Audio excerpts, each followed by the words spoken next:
everybody, welcome back to Root.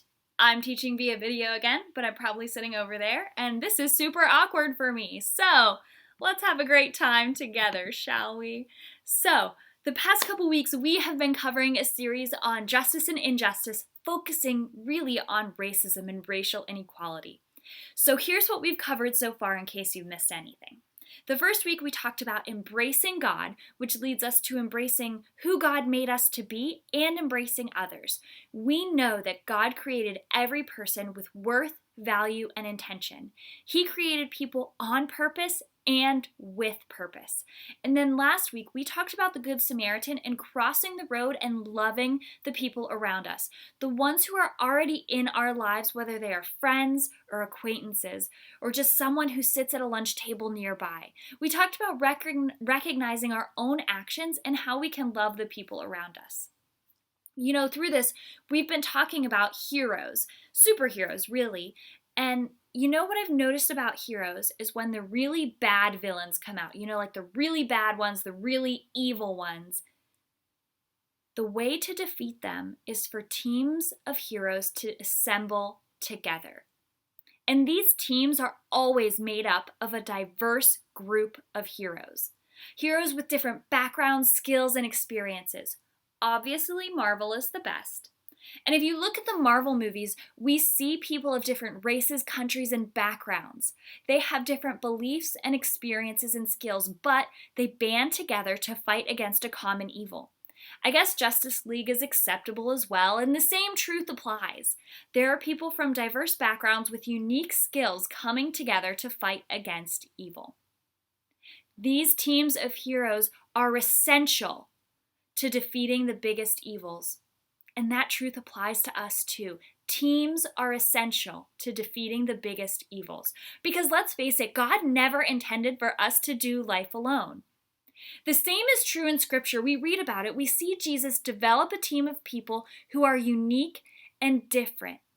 We call them the disciples. So that when it looks like evil will win, when Jesus dies and it seems like all hope is gone, we know that there is a team of people who can go out and speak truth that Jesus himself had prepared and taught for this moment. And when Jesus returns and eventually ascends into heaven, he didn't leave the world without people who knew him, his truth, and his teachings. His team went and started ministries that literally changed the whole entire world. Jesus assembled a team of diverse individuals to go around and combat evil and injustice with truth and love. The team Jesus created started hundreds of churches, which started hundreds of churches,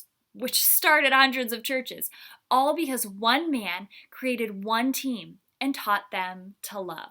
But guess what? Like we said, it was a diverse team. Jesus' disciples came from different regions, different backgrounds. Some were rich, some were poor. Some were men and some were women. Some had some pretty undesirable jobs. Jesus didn't only have one kind of person on his team because Jesus knew that diversity mattered in his team. Jesus was actually known for surrounding himself with people who weren't like him and weren't popular choices.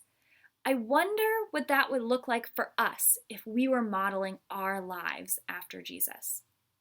Right now in America, we are being reminded of an injustice that has been going on for hundreds of years with the murders of George Floyd, Breonna Taylor, Ahmaud Arbery, and Rayshard Brooks.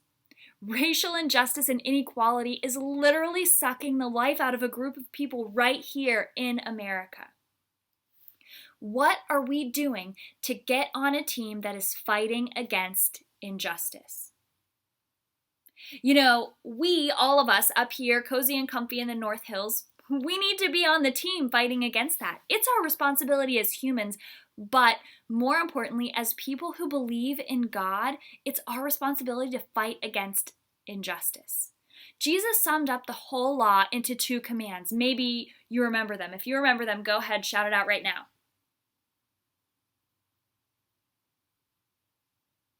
Hopefully you said this: love God and love others. The 2 commands are love the Lord your God with all your heart, soul, mind, and strength. And the second is like it: love your neighbor as yourself. It's not negotiable. It's not a suggestion, it's a command. And to love, we have to love our brothers and sisters, and we have to love our brothers and sisters of color. And to love them, we have to fight injustice alongside of them. We just do. So how do we do that? A couple things come to mind. Like the last 2 weeks, we talked about embracing God and ourselves and others, and loving the people closest to us. When we do those things, we are on the start of our journey to making the world a better place. We talked a bit today about how we need to be on the team to fight the evil of an injustice. It's something that we all need to fight together. Again, God didn't ask us to do life alone, and we need to fight it even if it doesn't directly impact us. But also, you need to diversify your team. You all have friends in your life. Think about them. Are your friends diverse? Do you have friends of different religions or backgrounds or skin colors? Do you avoid people who are different even if you like the same things? Maybe that's true for you, maybe it's not. But it's a good place to start thinking. Make friends who are different than you. A different culture, a different race, a different religion. Because we are better people when we have a diverse group of people surrounding us. The best teams have people who are different working together for or against something. Get some new friends to join your team. And you know what could be even the most powerful thing you do? When you hear someone at school say something they shouldn't, when someone makes fun of someone's skin color or culture or makes a snide comment about someone's culture or heritage, the most powerful thing you can do is stand up for that person. And I know that's hard. It's scary standing up against someone who's being unkind. But your words have power and you have influence. The best way to stand up against racism and injustice is to call it out when you see it. And stand up for the people who are hurting. That is how we love people. A few weeks ago, I can't remember if it was with you guys in middle school or if it was high school, but someone said they didn't really feel like there was racism in their school. You know, I don't go to your schools, but I am willing to bet that while maybe you don't feel like that, I bet some of your classmates disagree. Pay attention, and when you see it, say something. Befriend them. Be there for them. Show love. So what can you do? Let's recap. Get on a team to fight against injustice. Diversify your friend group. Stand up for people who are hurting. We are all in this life together. Let's live out God's command and show love to Him and love to others with our words, action, and life.